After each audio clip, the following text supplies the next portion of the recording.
Aujourd'hui, donc, je voudrais vous aider pour faire apprendre les leçons d'histoire ou de géographie ou de sciences à vos enfants. Alors, je pense que habituellement, l'enfant lit la leçon et vous devez certainement après l'interroger à l'oral. Alors, peut-être que déjà ça, c'est pas évident pour votre enfant. Donc déjà, il va falloir accompagner votre enfant, vous assurer qu'il comprenne bien en fait ce qu'il lit. Peut-être lui reformuler différemment, lui demander, lui poser des questions pour qu'il reformule aussi à sa manière. Voilà. Et ensuite, en fait, ce qui se passe, c'est qu'on remarque aussi qu'il y a beaucoup d'enfants qui apparemment apprennent bien à la maison. Les parents disent, bah oui, il savait bien sa leçon. Et quand il arrive à l'école, bien, il échoue complètement son interrogation.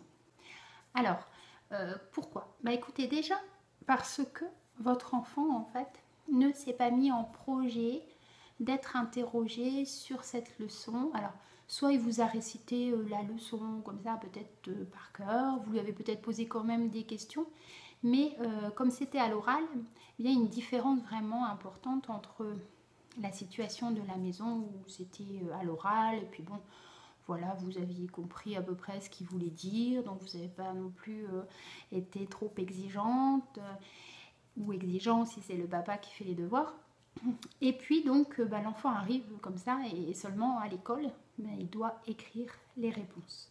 Et c'est là où ça va être très difficile parce que ça va déjà lui demander un effort important, il n'est pas habitué. Et donc peut-être qu'il va être en difficulté, il va être beaucoup plus lent, donc il ne pourra pas réussir. Donc ce qui est important déjà à chaque fois quand vous apprenez une leçon avec votre enfant, c'est déjà de prévoir au moins qu'il y ait une ou deux questions que vous lui poserez à l'écrit. Ainsi, en fait, vous habituez votre enfant déjà à se mettre en condition, à lui dire, ben voilà, tu vois, ici, on va essayer de faire comme la maîtresse, on va peut-être s'imaginer, tiens, la question qu'elle pourrait poser, cette maîtresse. Et donc, vous lui posez deux questions, par exemple, à l'écrit. Donc, comme ça, votre enfant va être habitué à le faire. Mais en même temps, il faut qu'il sache écrire des mots de la leçon. Et justement, les mots de la leçon sont mis dans une autre couleur. Généralement, j'ai remarqué que, par exemple, c'est mis en rouge, les mots qu'il faut savoir écrire. Donc là, pour ces mots-là, il n'y a pas de secret. Il faudra vraiment faire le travail de mémorisation comme on l'a déjà fait pour les mots de la dictée. C'est-à-dire, vous allez dire à votre enfant, écoute, tu regardes le mot, tu le caches et tu l'écris sans regarder.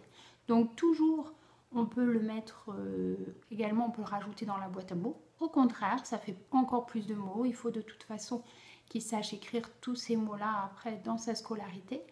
Donc c'est important également de mettre les mots des leçons d'histoire, des leçons de sciences, etc. dans la boîte à mots. Et après, vous pourrez faire donc un tirage au sort aussi avec cela.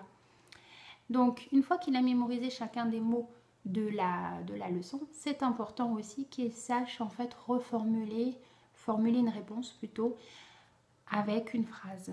Donc comme vous allez lui poser une question, il va pouvoir reprendre les mots de votre question pour formuler une phrase et après répondre. Donc comme ça, vous voyez, vous le mettez vraiment en situation comme en classe. Si vous faites ça de façon régulière, une question moins à l'écrit, essayez de le faire moins à chaque fois pour une question à l'écrit, il va s'habituer et au fur et à mesure, il va bien réussir ses interrogations.